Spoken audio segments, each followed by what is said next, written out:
1992 की एकता यात्रा के नायक रहे नरेंद्र मोदी का कद भारतीय जनता पार्टी में बहुत ऊंचा हो गया था, लेकिन उनसे सीनियर नेताओं के आपसी टकराव से पार्टी को बहुत नुकसान हो रहा था। असल में तब गुजरात में बीजेपी के दो बड़े नेताओं में अहम का टकराव था।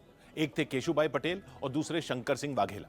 दोनों के बीच चल रही रस्साकशी की वजह से 1995 के विधानसभा चुनाव में ऐतिहासिक जीत हासिल करने के बाद भी भारतीय जनता पार्टी सरकार संकट से घिर गई। केशुभाई पटेल और शंकर सिंह वाघेला की अदावत ने रिजॉर्ट पॉलिटिक्स को जन्म दिया।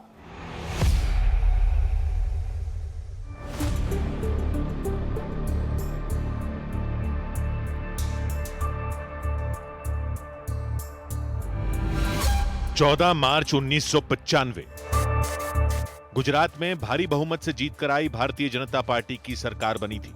केशुभाई पटेल मुख्यमंत्री बने थे, लेकिन सरकार में अंदर ही अंदर विद्रोह सुलग रहा था। सितंबर महीने में केशुभाई पटेल की कुर्सी खतरे में पड़ गई। सितंबर 1995 अहमदाबाद एयरपोर्ट। तब के मुख्यमंत्री केशुभाई पटेल का प्लेन अमेरिका यात्रा के लिए टेक ऑफ कर रहा था।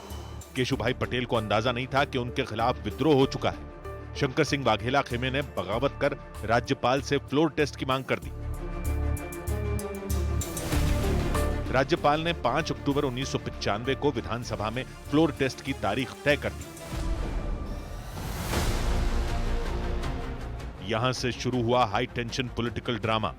44 बागी विधायकों को अपने पाले में रखने के लिए शंकर सिंह वाघेला ने उन्हें गुजरात से बाहर ले जाने का फैसला किया।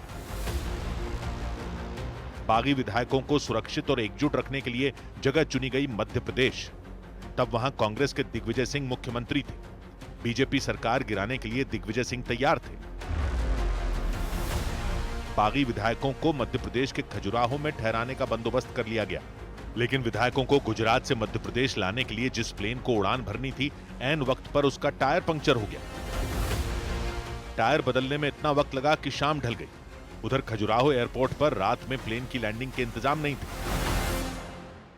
उस वक्त की मीडिया रिपोर्ट्स कहती हैं कि तब शंकर सिंह वाघेला ने दिग्विजय सिंह को फोन करके खजुराहो एयरपोर्ट पर रात में लैंडिंग के लिए जरूरी लाइटों की व्यवस्था करने को कहा। कुछ घंटे में ही यह काम कर लिया गया।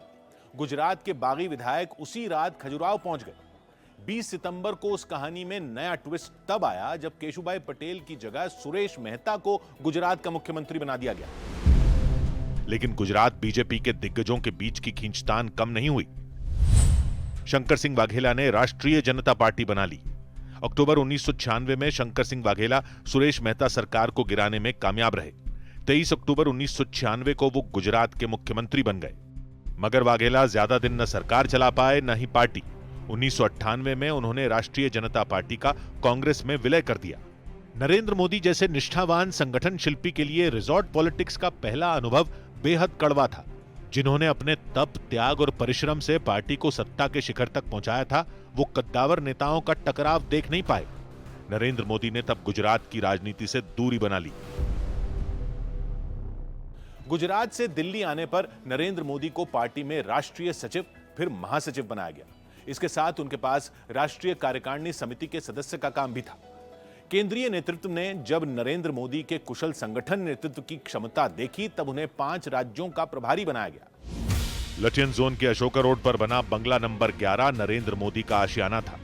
बीजेपी के कार्यालय में रहकर नरेंद्र मोदी पार्टी को नया आकार दे रहे थे।